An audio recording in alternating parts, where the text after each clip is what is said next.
మూడు ముళ్ళ బంధానికి కావలసిన మూడు ముఖ్యమైన క్వాలిటీస్ ఏంటో చెప్తాను వినండి.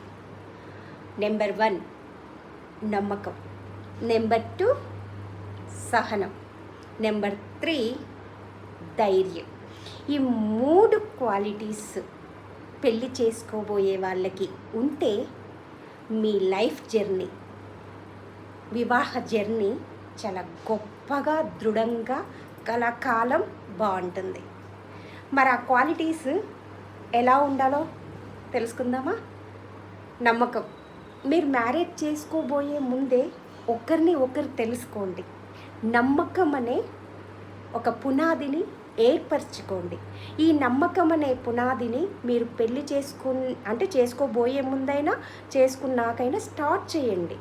ఒకరి మీద ఒకరి నమ్మకాన్ని, ఒకరి గురించి ఒకరిని తెలుసుకొని ఆ నమ్మకం అనే పునాదిని వేసుకోండి. లేకపోతే మీ వివాహ జర్నీలో సాగుతూ పోతారు. కానీ ఈ నమ్మకం అనే పునాది లేకపోతే మీ బిల్డింగ్ అర్ధాంతరంగా కూలిపోతుంది. అప్పుడు ఏం జరుగుతుంది?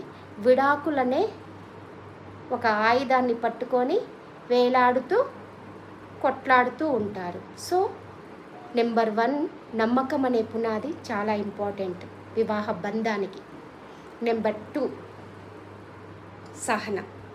సహనం చాలా చాలా అవసరం వివాహ బంధంలో. అది ఎలా అంటే, ఇప్పుడు ఒక కుటుంబంలో పుట్టిన పిల్లలు ఒక్కలా ఉండరు, ఒక్కొక్కరు ఒకలా ఆలోచిస్తారు. అక్కడ గొడవలు అనేవి సహజం.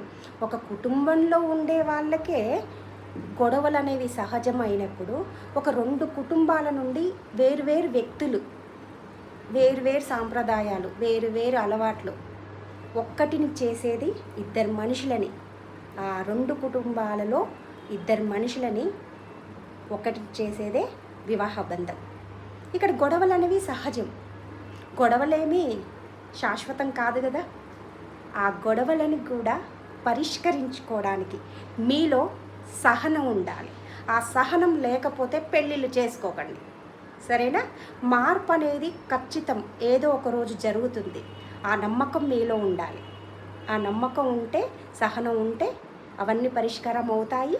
మీ జీవితం, మీ వివాహ బంధ జీవితం చాలా బాగుంటుంది. ఇక 3వది ధైర్యం.